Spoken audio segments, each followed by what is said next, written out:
Hola. Bienvenido a un webinar más de la serie Salud y Felicidad. Damos la bienvenida al Dr. Guillermo Ramírez Núñez, quien será nuestro presentador y moderador el día de hoy. El Dr. Ramírez es actualmente director médico del Hospital Médica Campestre. Licenciado médico cirujano por la Universidad Michoacana de San Nicolás de Hidalgo, cuenta con un máster en cuidados paliativos por la Universidad de Barcelona y una maestría en Administración y Gestión de Servicios de Salud por la Universidad Cuauhtémoc. Es también doctor en Administración por la Universidad IEXPO. Muchas gracias por acompañarnos. Comenzamos nuestro webinar. ¿Qué tal? Muy buenas tardes. Bienvenidos a este jueves de webinar de la serie Salud y Felicidad que presenta el Hospital Médica Campestre. Pues como siempre, un gusto tenerlos el día de hoy. A pesar de que la semana pasada no pudimos vernos, el día de hoy tenemos un tema muy interesante. Vamos a hablar un poco del trastorno por déficit de atención e hiperactividad en los niños. Es normal que a los niños les cueste concentrarse y hasta cierto punto comportarse bien de vez en cuando. Es parte de ser niño, es parte del proceso de crecimiento. Sin embargo, los niños con TDAH nos van dejando atrás poco esas cosas, es decir, continúan con este mismo comportamiento a pesar de la edad. Los síntomas continúan y pueden provocar dificultades en la escuela, en el hogar, con los amigos, en realidad, en la vida cotidiana.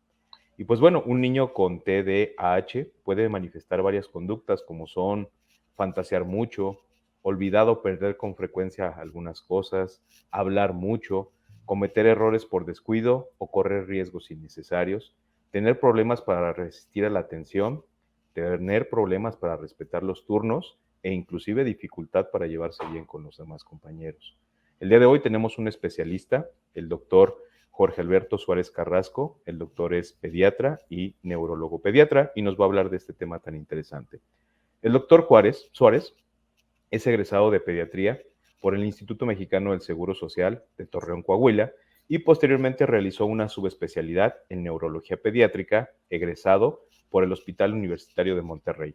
Actualmente es jefe de neurología pediátrica del Hospital General Regional de León y brinda también sus servicios como médico especialista en el staff de Médica Campestre. Doctor, muy buenas tardes, bienvenido. Es un tema muy interesante, tenemos muchos papás aquí al pendiente y pues bueno, tenemos ya para empezar muchas preguntas que hacerle, pero sobre todo queremos ver su presentación, doctor. No, muchas gracias, Memo, por la invitación y bienvenidos todos. Vamos a entrar en materia. Muchas gracias.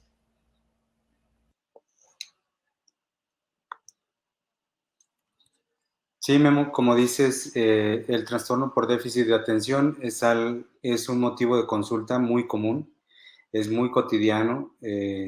Por lo menos vemos 2, 3 niños al día en la consulta, ya sea aquí en mi consulta privada o en la institución. Yo me encuentro en el Hospital General, como mencionabas.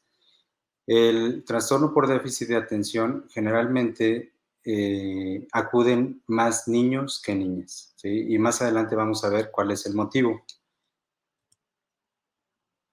Según el Manual de Diagnóstico y Estadística de los Trastornos Mentales, el trastorno por déficit de atención puede ser de 3 tipos: el tipo combinado, el inatento y el hiperactivo impulsivo, es decir, el que no tiene inatención. De los 3 tipos, el más común es el combinado y es el que se encuentra presente en la mayoría de los pacientes. Son hombres. Sí, muy pocos de los pacientes son mujeres, ya que en ellas se presenta más el tipo de inatento, y esto es, a veces se pasa con facilidad, no se llega a diagnosticar o se diagnostica muy tardíamente y solamente se evidencian los síntomas por fracaso escolar. En cuanto a la definición de déficit de atención, es una disfunción de origen neurobiológico caracterizado por alteración en unas sustancias que tenemos en el cerebro que se llaman neurotransmisores. De estos, 2 son los más importantes, que sería dopamina y noradrenalina. Los 3 síntomas fundamentales, como ya lo habíamos mencionado, es disminución de la atención, impulsividad e hiperactividad. Esto no es nuevo, aunque se le ha dado más auge en estos últimos años. Esto existe descrito desde 1800, en donde un escritor ya lo mencionaba en un libro en Alemania, que mencionaba a un chico que se llamaba, o le decían Pedro Melenas o Pedro el Nervioso, y mencionaba que no se podía estar sentado, que cometía muchos errores, muchos descuidos en la mesa, tiraba los platos, un poquito distraído. Entonces, con el paso de los años se ha venido manejando con diferentes nombres. Principalmente en 1902, Steele fue el primero que describió el padecimiento y hizo una recopilación de síntomas en un grupo de niños que presentaban las mismas características. Esto lo llamó como daño cerebral mínimo. Posteriormente se le ha venido denominando de diferentes formas, como disfunción cerebral mínima, cabezas ligeras, ovejas descarriadas, cabezas locas, niños con falta de control de la moral. Ha habido bastantes nombres, pero el que tenemos en la actualidad es el trastorno por déficit de atención. ¿Cuál es el origen de este cuadro? El origen es multifactorial. Se ha visto un origen genético, un origen neuroanatómico o neuroquímico, también por lesiones del sistema nervioso central y por factores psicosociales. En los factores genéticos, esto es algo de lo principal. Se cree que hasta el 70% de los niños que vienen a consulta por trastorno por déficit de atención son niños que tienen uno de los dos padres con el mismo cuadro. Obviamente en adultos las manifestaciones son diferentes a lo que presentan los niños. Ya no van a ser personas que estén brincando, corriendo, gritando, pero sí lo que persiste en el 40% de los niños que tuvieron TDA y ahora son adultos son los síntomas de inatención. También en hermanos de niños con TDA es un riesgo mayor, 2 veces mayor a la población general. Y es más frecuente en hijos de alcohólicos o padres con conductas antisociales. Dentro de los factores neuroquímicos se ha identificado el déficit de dopamina y noradrenalina. Estos son neurotransmisores que actúan en la corteza frontal y ayudan cuando la dopamina y la noradrenalina están en exceso. Entonces, el paciente puede estar más atento, más tranquilo, más coordinado, menos impulsivo. Y cuando los neurotransmisores bajan o están libres en las terminaciones nerviosas, entonces se pierde este equilibrio.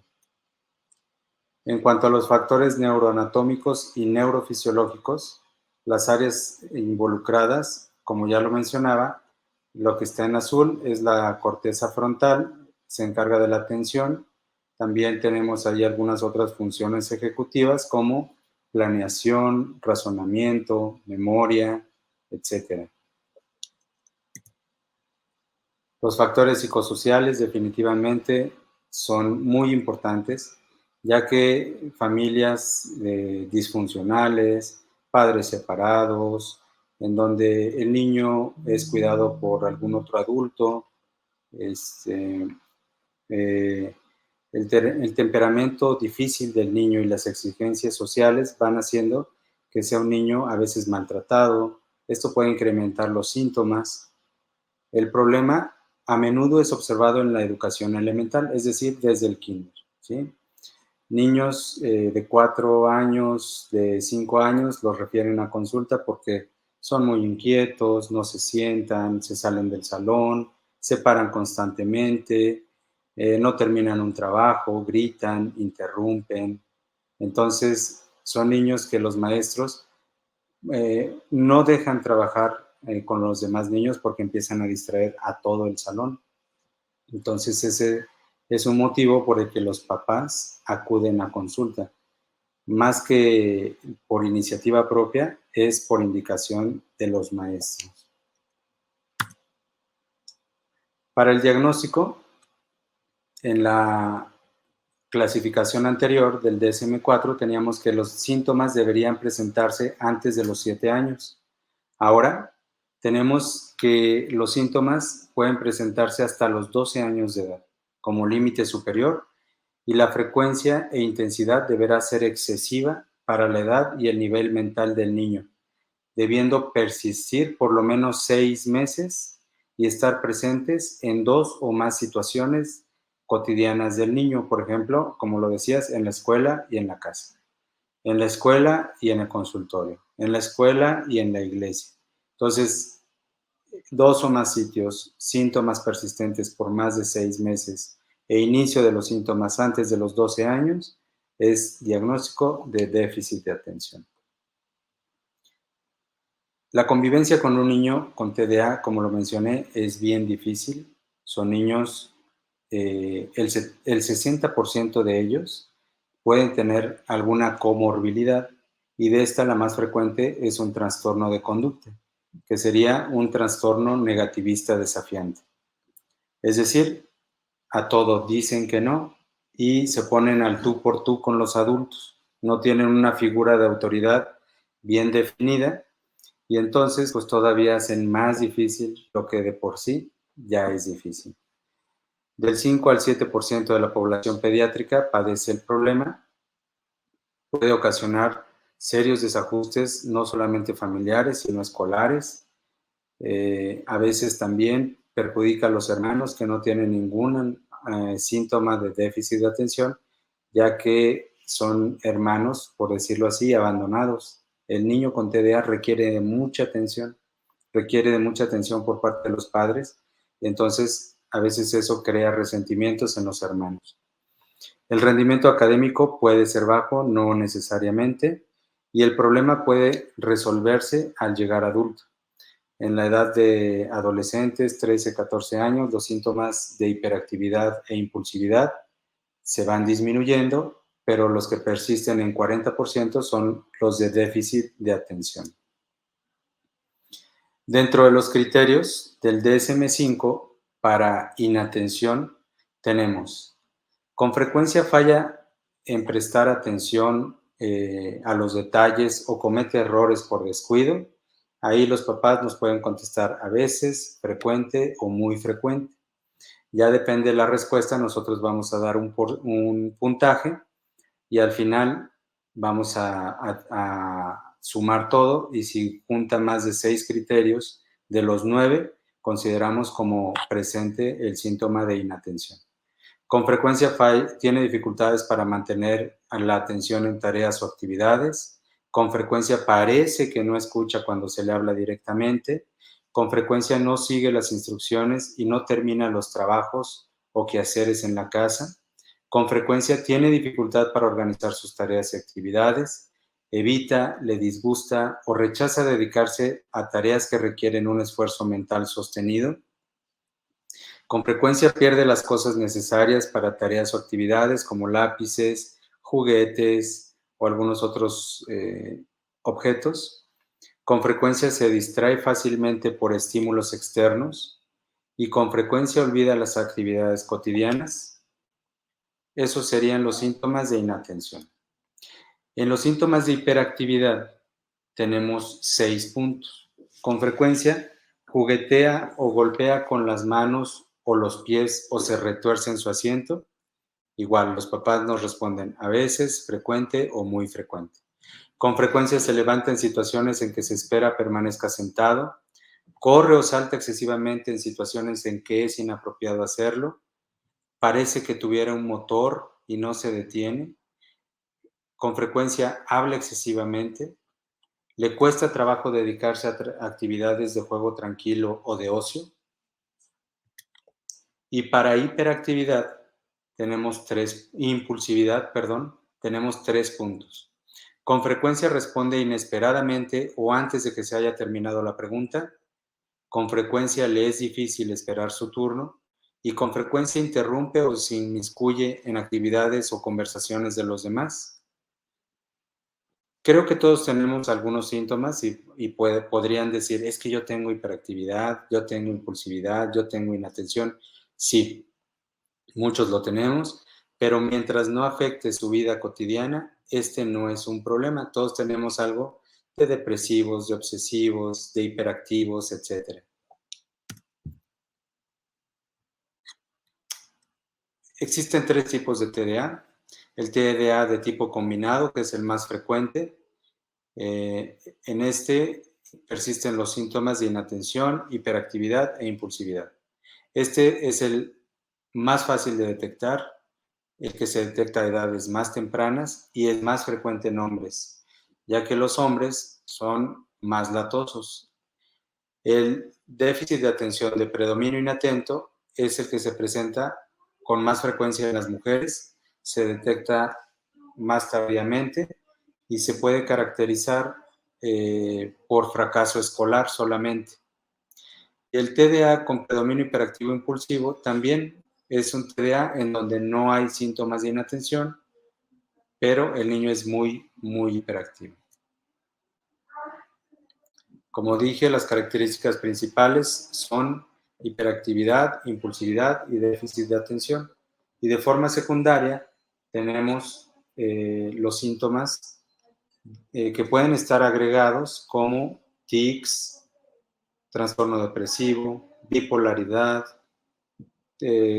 trastorno de Gilles de la Tourette, que son tics más frecuentes y crónicos. Puede haber trastorno negativista desafiante o alguna otra comorbilidad.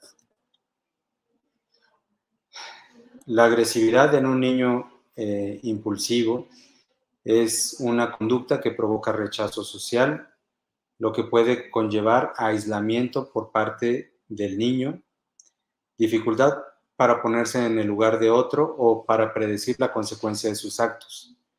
Ellos hacen las cosas sin filtro, ¿sí? Ellos, si uno les quita un juguete, lo primero que hacen, un golpe, o si la maestra está preguntando algo, sin levantar la mano, sin esperar su turno, contestan. Si ven que está pasando algo, inmediatamente, sin filtros, empiezan a actuar. Esto es la impulsividad. También pueden tener baja autoestima. Ellos no se pueden controlar, no es algo voluntario.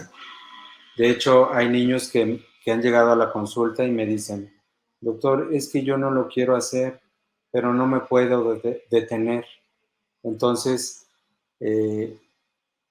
los adultos a veces no lo sabemos, los papás o maestros no tenemos conocimiento de este tipo de padecimiento y entonces empiezan a regañarlos, a castigarlos, a pegarles, ¿sí? Sin que se hayan diagnosticado. Esto puede traer sentimientos de incompetencia, frustración e inseguridad, derivados de sus experiencias de falta de éxito personal, académico y social. También hay cosas buenas de ser niño con TDA. Las cosas buenas es que son muy creativos, son muy persistentes y tenaces, ¿sí? Son poco tolerantes al aburrimiento, tienen muy buena resiliencia. Eso es que cada tropiezo se están levantando y van a su meta. Son muy nobles. La mayoría de los niños no actúa de mala fe. Son niños buenos, pero no se pueden controlar, ¿sí? Son muy sinceros, muy afectivos y, como lo dije, muy, muy creativos.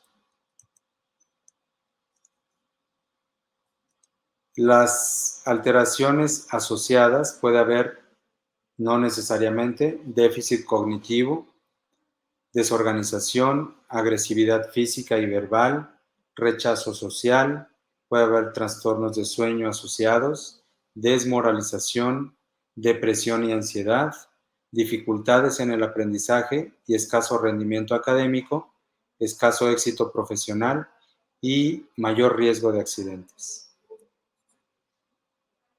¿Quién puede realizar el diagnóstico? El diagnóstico lo debe realizar un médico, que puede ser un médico general, si está familiarizado con el padecimiento, no se necesita una especialidad para hacer el diagnóstico, un neurólogo pediatra, un psiquiatra o incluso neurólogos de adultos. Entonces, es importante que vayan con alguien capacitado, ya que a veces en vez de ayudar puede confundir a los papás y comentar que la situación se está presentando por otras causas que nada tiene que ver con lo que estamos presentando en este momento. ¿Por qué es importante diagnosticarlo tempranamente?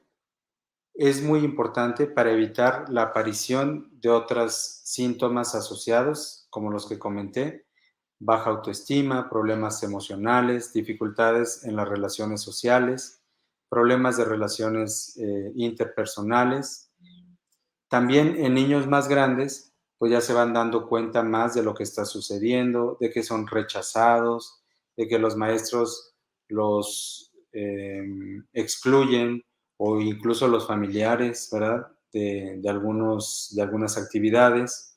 Entonces, es importante que tengamos conocimiento de este padecimiento. Hay veces, incluso incluyendo médicos, que dicen, ¿sabes qué? Es que esto en mis tiempos no existía. Esto es algo que se inventaron. Desafortunadamente, no existe un examen neurobiológico, un examen de rayos X o un examen de tomografía, etcétera, que nos diga es positivo o negativo. El diagnóstico se hace con la entrevista clínica. Entonces, el papá llega, lo entrevistamos, nos refiere los síntomas, exploramos al niño. Si pensamos que puede ser algo asociado a esto, por ejemplo, me han llegado niños con crisis de ausencia, en donde el niño de repente está bien y de repente, pum, 5 segundos se queda desconectado, ya perdió lo que estaba haciendo y entonces dicen, es que ¿sabes qué? Le hablo y parece que no me escucha, no termina lo que estaba haciendo. Entonces son síntomas muy parecidos. Y ahí, por ejemplo, sí solicitamos un estudio que se llama electroencefalograma, pero no para diagnosticar déficit de atención, sino para diagnosticar crisis de ausencia. Si nosotros tenemos un niño con los mismos síntomas, pero aparte de esto tiene dolor de cabeza, tiene vómitos, no mueve bien una mano desde hace 2 meses, o se le mueve solita, tiene temblores, bueno, estamos obligados a pedir una tomografía, porque estos síntomas pueden ser por algo asociado a inflamación, etcétera, de la parte frontal. El sistema de multiinformantes, ¿a qué se refiere? Bueno, pues que la entrevista se hace con los papás directamente, pero también es muy útil que nos den reportes escritos los maestros o los cuidadores del niño, ¿sí? Por ejemplo, en las guarderías, bueno, serían muy chiquitos, pero los maestros de kinder o los tíos o los abuelitos que se hacen cargo del niño, que nos dijeran cómo lo ven ellos en su medio ambiente. Se deben de obtener descripciones de conductas específicas en situaciones diversas, como la realización de tareas estructuradas o no estructuradas, trabajo en grupo, trabajo individual, así como las actividades de ocio. Para el diagnóstico en adolescentes es similar a los niños, pero estos tienen mayor conocimiento de sus problemas, tanto familiares, sociales y escolares. Se debe tener confidencialidad de los síntomas siempre y cuando no ponga en riesgo la vida del paciente y también si el paciente nos lo autoriza. Es más difícil obtener información de un profesor de un adolescente porque son muchos los maestros y a veces tienen poco contacto con los pacientes. Entonces, para el diagnóstico, en resumen, no necesitamos tomografía, no necesitamos electroencefalograma, no necesitamos un examen de sangre. El diagnóstico se hace con la entrevista en el consultorio. Y los estudios, cuando a veces los pedimos, los médicos, son para descartar otras patologías. Aunque sí se ha asociado que existen radiológicamente algunos reportes en donde se ve menor volumen en las tomografías, en los niños con TDA, que quien no lo tiene. Esto no es una herramienta de mayor utilidad, es decir, no nos va a modificar en nada el tratamiento y tampoco vamos a cambiar nuestra decisión sobre si tiene o no tiene el padecimiento. En los electroencefalogramas también hemos tenido algunas anormalidades, como en lentecimientos, en los ritmos que normalmente deben ser de 8 a 10 ondas por segundo, pueden presentarse un poquito más lentas, pero tampoco es algo inespecífico. Ok. El tratamiento. El tratamiento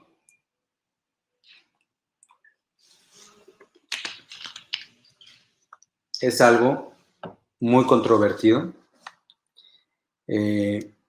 no tanto porque no esté todavía la indicación clara sobre si darlo o no darlo, sino más bien porque los papás tienen mucho miedo cuando les decimos, ¿sabes qué? Tu hijo necesita medicamento y el medicamento de primera elección es un medicamento controlado que entra en una clasificación de fármacos que se llaman estimulantes del sistema nervioso central. El nombre no quiere decir que estimule y ponga más hiperactivo o impulsivo al niño, sino que estimula la captación de una sustancia que se llama dopamina. Entonces, son medicamentos que solamente se venden bajo prescripción de especialidad, neurología, psiquiatría. Son medicamentos de mucho cuidado. Cuando van ustedes a la farmacia a comprarlos, les piden identificación, la receta original, se las retienen, les piden número de teléfono, les toman datos, etc. El tratamiento de primera elección es un medicamento que se llama metilfenidato. Aquí yo puse una marca comercial, pero existen varias: Tradea, Concerta, Ritalin. Estos medicamentos actúan a nivel de los receptores de dopamina, captando la dopamina en un receptor, específicamente el número 2, y esto hace que mejoren todos los síntomas.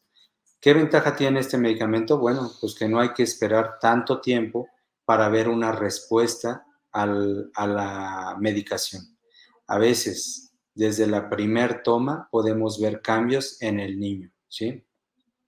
Son más evidentes en los niños que tienen la variante de hiperactividad e impulsividad, porque a los 40, 50 minutos de haber dado la medicina, son niños que se quedan tranquilos, sentados.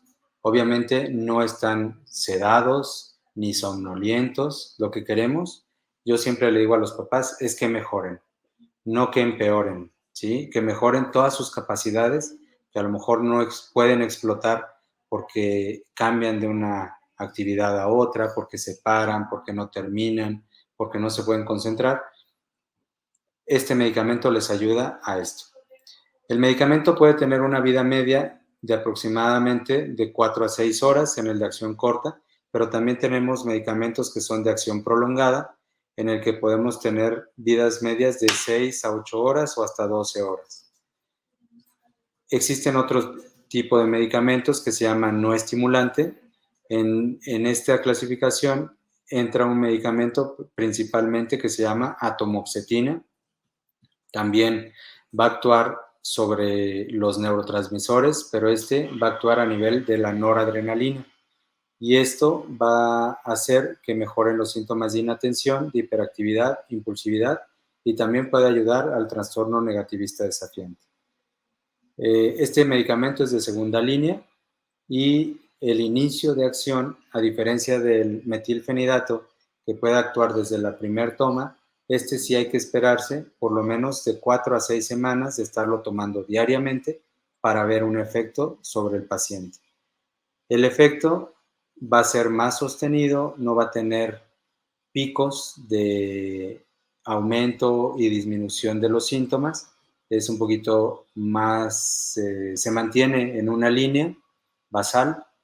Incluso si llegara a dejarse de dar 1, 2 o hasta 3 días, puede no notarse en el comportamiento del paciente. En cuanto a efectos secundarios, el metilfenidato puede presentar dolor de cabeza, disminución de apetito, insomnio o alergia al medicamento.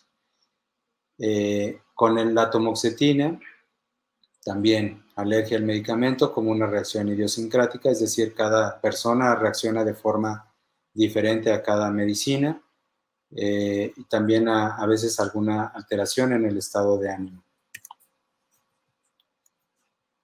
La dosis recomendada para el metilfenidato es de 0.5 a 1 miligramo. Empezamos con una dosis bajita para ver si se tolera y no hay aparición de efectos secundarios.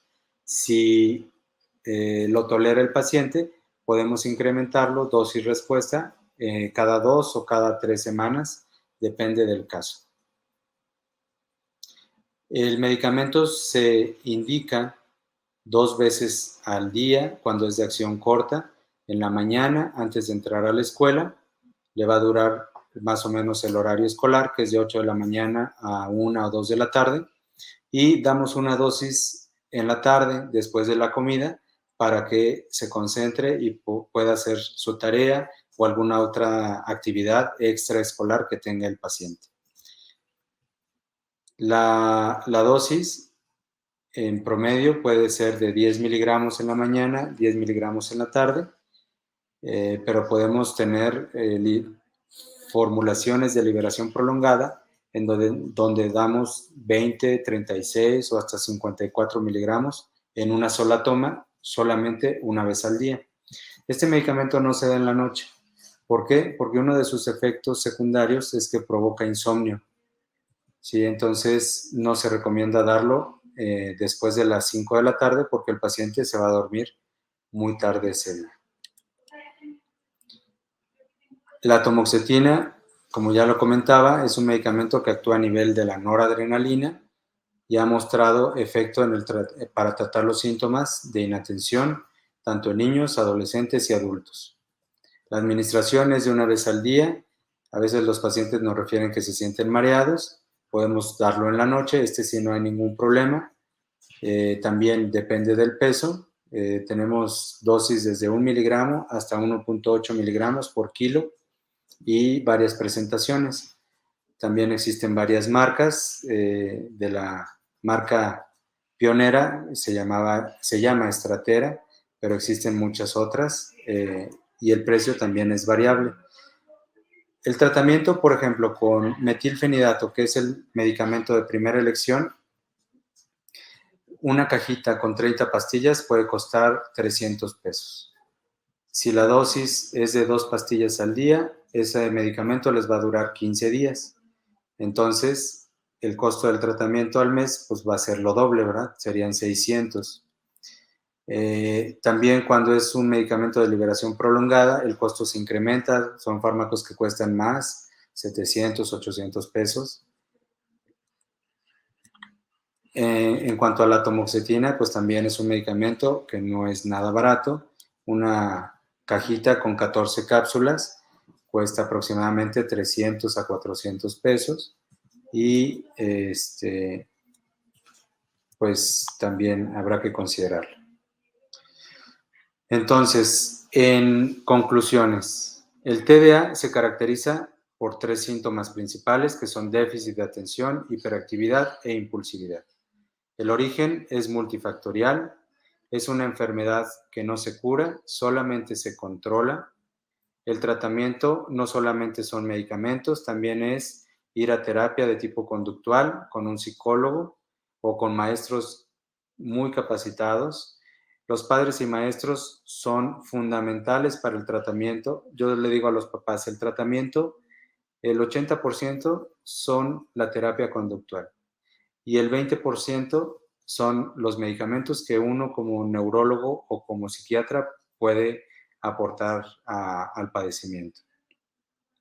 Este padecimiento no viene solo, se presenta con altas comorbilidades como trastornos como depresión, ansiedad o trastornos negativistas desafiantes. En general podríamos hablar otra media hora de esto sin ningún problema, varios programas, pero quise dar lo más relevante y lo que yo consideré más importante para el padecimiento. Muchas gracias. Muchas gracias, doctor. Fíjese que algo muy importante en sus conclusiones que está comentando es el manejo en conjunto con los maestros. Y ahorita me da mucho gusto estar leyendo por aquí los comentarios. Hay muchos maestros presentes y eso habla pues de la dedicación y sobre todo del profesionalismo de todos ellos. Gracias a ustedes se llegan a diagnosticar muchos pequeños. Sí, sí, de hecho, mira, te voy a ser sincero, y también se lo digo a los papás. Yo confío un poquito más en la información que me den los maestros porque ellos tienen la capacidad de comparar ese niño con otros 10 o 20 niños más del salón y luego identifican quién se sale del patrón de comportamiento promedio. Y los papás, pues a veces tienen un solo hijo o si tienen dos, bueno, a veces uno no se da cuenta de lo que tiene en casa, ¿verdad? Así es.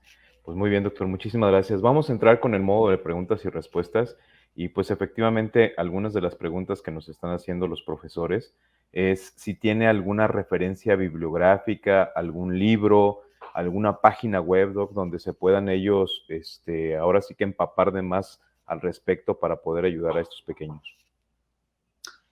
Sí, sí, cómo no. Si quieres, ahorita digo, no lo tengo así en la mente, pero sí, con mucho gusto lo agrego ahí en los comentarios, enlaces para maestros y para padres. Sí, en la retransmisión, doc, ahí nos lo puede poner para que Sí, cómo quede no. acentuado. Y pues mientras tanto pueden descargar lo que viene siendo la presentación que el doctor amablemente nos dio en el apartado de folletos para que la tengan por alguna duda que tengan al respecto. Bueno, doctor, Elizabeth nos hace dos preguntas. La primera, ¿la causa de oxigenación del bebé en el parto puede ser causa de TDAH? Sí, sí, mira, la falta de oxigenación en un niño a edades muy tempranas puede lesionar cualquier parte del cerebro. Y a veces no da síntomas cuando no hay tanta exigencia social, que son niños chiquitos de 1 año, 2 años, pero cuando ya empiezan en una etapa escolar, se dan cuenta los papás y los maestros que tienen síntomas de hiperactividad, de impulsividad, de déficit de atención. También otro punto importante es que los prematuros son niños que nacen de 6, 7 meses y son más lábiles en una parte muy importante que se encarga de la transmisión de dopamina y noradrenalina. Entonces hay una estructura que se llama cabeza de núcleo caudado y por ahí pasa un haz que se llama fronto estriado cerebeloso. Cuando se lesiona por una hemorragia de la matriz germinal, a esa edad son niños y niñas que van a presentar, cuando sean grandes, síntomas de hiperactividad e impulsividad. Muy bien, doctor. Y la segunda pregunta que nos hace Elizabeth es, ¿qué opina de la prueba aula para el diagnóstico de TDAH? Existen varias pruebas. Una de ellas es aula, otra es MOXO, otra es test de Conners, test de Vanderbilt. En general, todas se basan en lo mismo. Algunas son para padres, algunas son para maestros. En donde yo me baso y donde se basan todos los médicos son el manual de enfermedades mentales, que se llama DSM-5. Ahí en eso nos basamos, en los síntomas que comenté en la exposición. Muchas gracias, doctor. Eligio Briseño nos está haciendo una pregunta, si bien ya vimos en la última filminado que nos decía que estos pequeños tienen mayor predilección por desarrollar ansiedad y depresión. Eligio nos pregunta, ¿es posible que los pacientes desarrollen paralelamente esquizofrenia o algún otro padecimiento relacionado? Existen muchos padecimientos psiquiátricos. La esquizofrenia no es algo que esté asociado directamente con el déficit de atención, pero sí depresión, ansiedad. ¿Sí? La esquizofrenia no es una parte de del diagnóstico que comentamos. Muchas gracias, Doc. Muy bien. Nos comentó también a lo largo de su presentación, Doc, un tema, una situación muy importante, ¿no? Que dicen algunos médicos, es que en mi época este tipo de padecimientos no existía. No es que no hayan existido, es que probablemente los métodos diagnósticos no hayan sido los más adecuados. Y relacionado a esto, Doc, le comento, Larisa nos está preguntando, ¿se puede diagnosticar en edad adulta algún paciente? Sí, claro. O sea, definitivamente en la edad adulta, los síntomas presentes, por ejemplo, son pacientes con abuso de sustancias, pacientes, bueno, así vienen en los libros, con mediocridad, pacientes con múltiples parejas, pacientes que tienen o pierden citas o agendan citas al mismo tiempo,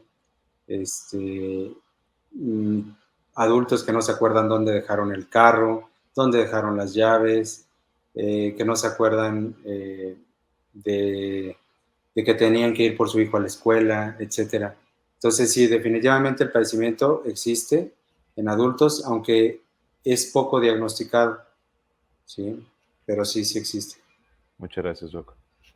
Bueno, nos pregunta Valeria Solís, ¿puede generar problemas en el desarrollo del habla? No necesariamente. El déficit de atención no es algo que se caracteriza por alteraciones del lenguaje, como el autismo, por ejemplo. Uh-huh. Niños con autismo, sí, el lenguaje receptivo y expresivo está alterado, pero los niños con TDA a veces dicen los papás que hablan de forma prematura. Desde los 10 meses ya están diciendo mamá, papá, al año y medio ya hacen frases. Son niños que, por decirlo así, como que son más adelantados para su edad, caminan más rápido, sin que esto tampoco sea un sinónimo de que van a ser más listos o más inteligentes, a diferencia de quienes empezaron a su edad que les correspondía. Por ahí, Memo, vi en los comentarios una pregunta que también me hacen los papás muy frecuentemente, de que si el metilfenidato provoca adicción y dependencia. Yo le digo a los papás, mira, el metilfenidato es un medicamento que queremos que mejore a tu niño, es un medicamento que tiene bajo perfil para hacer dependiente al paciente. Yo se lo puedo quitar de un día a otro y no le va a pasar absolutamente nada. Lo que sí va a suceder es que van a regresar los síntomas, ¿sí? Esa sí es la desventaja del metilfenidato. Empieza a actuar a la hora y el efecto es muy notorio cuando ya se terminó. A las 6 horas se termina el efecto y el niño comienza otra vez a estar hiperactivo, impulsivo. Hay algunos estudios en donde nos han dicho que después de un año de tratamiento, ese haz que comenté, que se llama fronto estriado cerebeloso, se empieza a formar estudios por medio de tractografía, que son de investigación, obviamente, que no tienen ninguna utilidad clínica.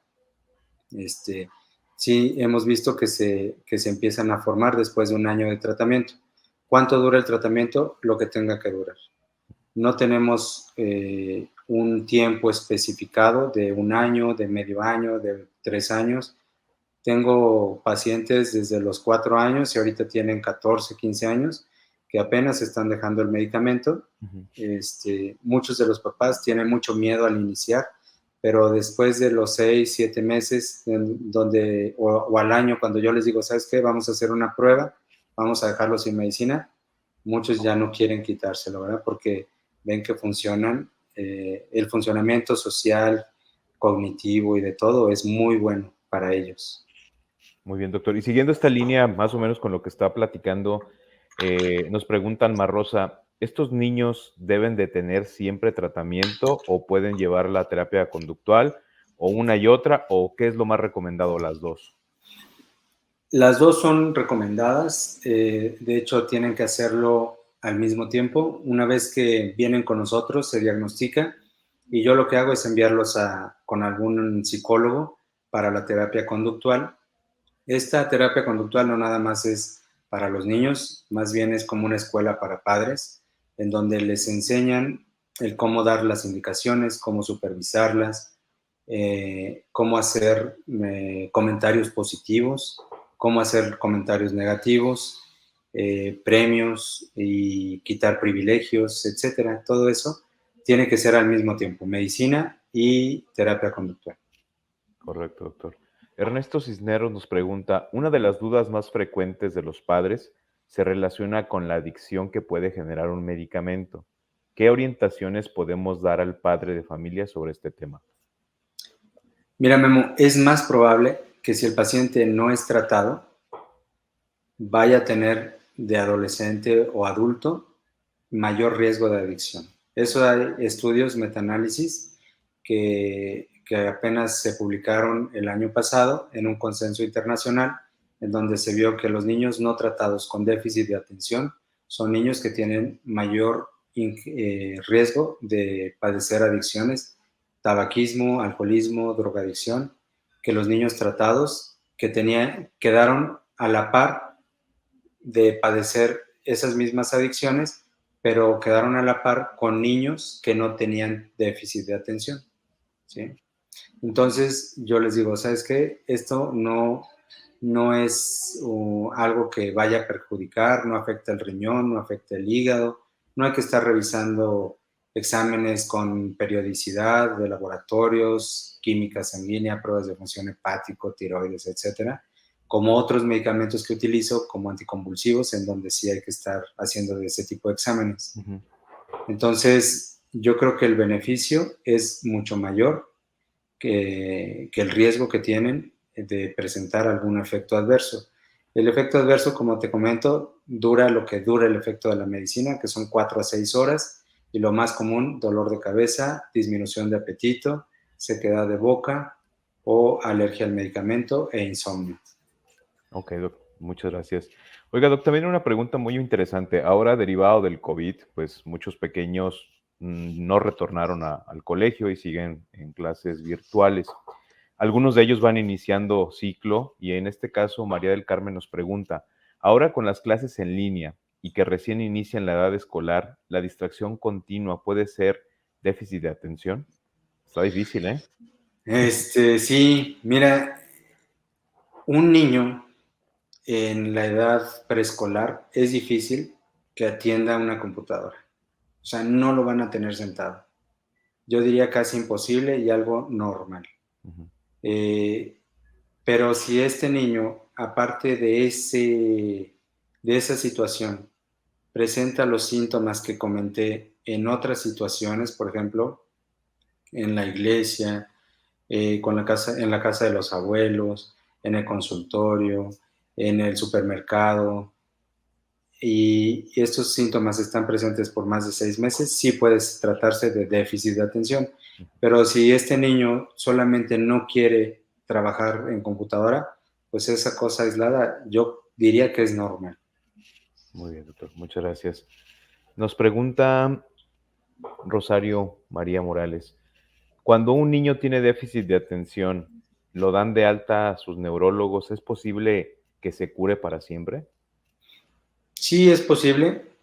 Como comenté en la plática, el 40% de los niños que tuvieron déficit de atención diagnosticados en la infancia van a persistir con síntomas de inatención. Podrían seguir tomando el tratamiento. La verdad desconozco, por lo menos cuando yo me formé, no era un motivo de consulta para mis compañeros de adultos. A diferencia de nosotros, veíamos la consulta al mismo tiempo, neurología pediátrica y neurología de adultos, y los adultos, ni uno llegaba con ese motivo de consulta. Vengo porque tengo déficit de atención. Nadie. O sea, nadie se trata. Y la verdad que habemos muchos adultos que lo tenemos y no estamos diagnosticados. Pero sí, o sea, sí, definitivamente puede haber síntomas y trastorno por déficit de atención, tanto que, por ejemplo, por ahí se escuchan historias, ¿verdad?, en la escuela, en la universidad, de que muchos compañeros de nosotros tomaban metilfenidato para concentrarse antes del examen, y sí, o sea, puede ayudar a mejorar la concentración. De hecho, por eso también es un fármaco que se tiene mucho cuidado cuando se vende, porque se trata de evitar ese tipo de indicaciones no médicas. En Estados Unidos es uno de los países en donde más se consume en este tenor, en donde por $20 te consiguen una pastilla en la universidad, y puedes tomártela para tus exámenes, ¿verdad? Dicen. Pero sí. Sí, sí, esos mitos urbanos también me tocó escucharlos. Doctor, por aquí nos está preguntando María Guadalupe, ¿este trastorno puede desaparecer sin medicamentos con el paso del tiempo? Sí, sí, sí puede desaparecer. Cuando tenemos cuadros leves, puede ser el único tratamiento la parte conductual, sin necesidad de llegar a utilizar ningún fármaco. Se van con psicología, la psicóloga da sus recomendaciones tanto a los padres como a los maestros, y este puede ser el único tratamiento. ¿Sí? Muy bien, doctor, muchas gracias. Nos pregunta Elizabeth López, ¿cómo diferenciar esa línea entre un déficit y un pequeño autista? Son cuadros bien diferentes. El niño con autismo generalmente viene a los 2 años. El motivo de consulta es un trastorno del lenguaje. El niño no habla y también la parte receptiva del lenguaje está alterada. Pueden presentarse síntomas también de hiperactividad e impulsividad, pero tienen aparte problemas de socialización, intereses restringidos, repetitivos, rutinarios, inflexibilidad a diferentes situaciones. Y los niños con déficit de atención generalmente no tienen problemas en socialización, no hay trastorno del lenguaje y no hay intereses restringidos. Pero sí, un niño autista puede tener hiperactividad e impulsividad y también se le puede recetar algún medicamento para disminuir y mejorar esos síntomas. Muy bien, doctor. Bueno, por aquí nos están dando una experiencia.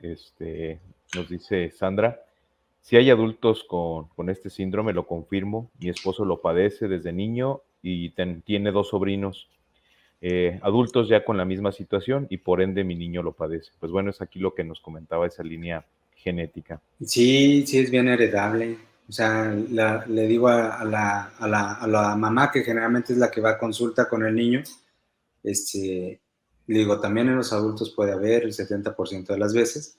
Dice, sí, el papá también es así y asado. Y sí es algo bien, bien común.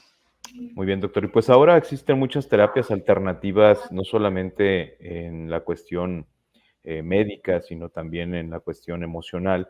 Pero vámonos un poquito más en la línea terapéutica. ¿Qué opina usted de la utilización de CBD en este tipo de padecimientos? Sí, Memo, mira, estaba leyendo también esa parte en el consenso que se realizó el año pasado y no hay una indicación clara para esto. El CBD, la indicación así autorizada es para epilepsia de tipo catastrófico, tipo Dravet, que son epilepsias encefalopáticas. Se ha utilizado en autismo, se ha visto que hay una mejora en la relación con el medio ambiente. En el TDA también, por ahí se reportan algunas experiencias positivas, pero no hay una indicación clara y al menos yo no lo utilizo. También el omega 3 es algo que frecuentemente se receta por parte de nosotros. También, según el consenso, no hay mayor diferencia entre los niños que toman omega 3 y quienes no lo toman. También otra cosa, dicen los papás que cuando comen muchos dulces se ponen más inquietos y por eso ya no les dan. También, según el consenso, no hay algo que esté documentado, por lo tanto, lo siento decirlo, pero no hay contraindicación de darle dulce a los niños, aunque puede ser que subjetivamente ustedes puedan percibir que sí se ponen más inquietos. Correcto, doctor. Respecto a los métodos de estudio, doctor, Angie nos pregunta, ¿qué método es más recomendado para estos pequeños? ¿El sistema tradicional o Montessori? Yo recomendaría el sistema tradicional. Sí, un niño que ya está con tratamiento va a ser un niño que puede hacer su vida completamente normal. No va a necesitar de ir a algún lugar especial. Correcto, doctor, muchas gracias. Bueno, y Sandra nos está preguntando, doctor, por favor, ¿puede repetir los síntomas y criterios para diagnosticarlo? Sí, cómo no. Mira, así a grosso modo. Son niños que pierden las cosas, son niños que parece que no escuchan, son niños que no se concentran, que rechazan dedicarse a tareas que requieren un esfuerzo mental sostenido, son niños que son desorganizados, que parece que tuvieran un motor, que no se detienen, contestan antes de haber terminado la pregunta, se están moviendo constantemente en su lugar, corren o saltan excesivamente cuando no tienen que hacerlo, o son niños que interrumpen o no pueden esperar su turno, ¿sí? Esos serían los síntomas principales. Muy bien, doctor. Pues bueno, tenemos muchas preguntas, también tenemos felicitaciones, mucha gente le gustó su plática y nos están preguntando, doctor, ¿dónde podemos solicitar una valoración para nuestros hijos? ¿Dónde podemos encontrarlo? Mira, muchas gracias. Como comentaste, yo trabajo en una institución que se llama Secretaría de Salud. Estoy en el Hospital General de lunes a viernes en la mañana. Ahí podemos atenderlos. El caminito sería ir a un centro de salud. De ahí el médico lo refiere a especialidad y ya lo podríamos ver ahí. Ahí tenemos el tratamiento. Tenemos tanto atomoxetina, metilfenidato, corta acción, acción prolongada. Y de manera privada estoy en Médica Campestre, en Torre 2, consultorio 209. Estoy lunes, miércoles y viernes en las tardes o sábados en la mañana. Muy bien, doctor. Pues muchísimas gracias y pues le dejamos la puerta abierta, doctor, para posteriores pláticas. Son temas muy interesantes, son temas que nos relacionan no solo como padres de familia, sino me dio mucho gusto ver docentes en este ámbito. Sobre todo esto habla mucho del profesionalismo y sobre todo del interés que tienen para con sus alumnos. Pues bueno, doctor, nuevamente agradecerle por su tiempo. Y Pablo, por ahí tienes la constancia. Y pues Muchísimas gracias. a nombre del Hospital Médica Campestre, doctor, le vamos a hacer llegar el presente reconocimiento por la extraordinaria plática que nos hizo favor de presentar el día de hoy. Y pues bueno, les repito, tienen la invitación para futuros webinars. Esperamos que contar con su participación en un evento futuro. Gracias a ti, saludos a todos, gracias por conectarse. Cualquier cosa estoy para servirles. Muchas gracias, doctor. Y pues bueno, también muchísimas gracias a todos ustedes que cada 8 días nos siguen a través de esta plataforma. Les recuerdo que en el apartado de folletos pueden descargar la presentación que el doctor amablemente nos hizo favor de compartir a lo largo del webinar. Y pues bueno, aprovechando, pueden descargar la revista Salud y Felicidad. Vamos en el número 53 de la serie, donde pueden encontrar así como otros temas de interés de webinarios que hemos visto con anterioridad. Y para las personas que habían estado preguntando, efectivamente el webinar se queda grabado. Posteriormente les van a llegar unas ligas donde pueden revisarlo. Y la próxima semana ya se encuentra disponible en Facebook y en YouTube. También recuerden que pueden descargar su constancia. Hay mínimos requisitos que son 45 minutos a estar presentes en la ponencia. Y pues bueno, por aquí Pablo nos hizo el favor de poner esa información. Y externarles la invitación. La próxima semana tenemos un tema también muy interesante, como siempre. Nos hará favor la doctora Sonia Guadalupe Saldaña Cruz. La doctora es médico internista y es geriatra.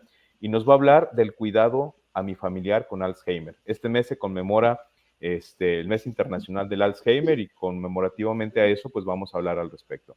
Los esperamos la próxima semana. Doctor, muchísimas gracias por su tiempo.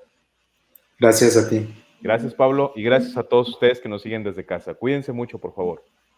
Hasta luego. Hasta luego.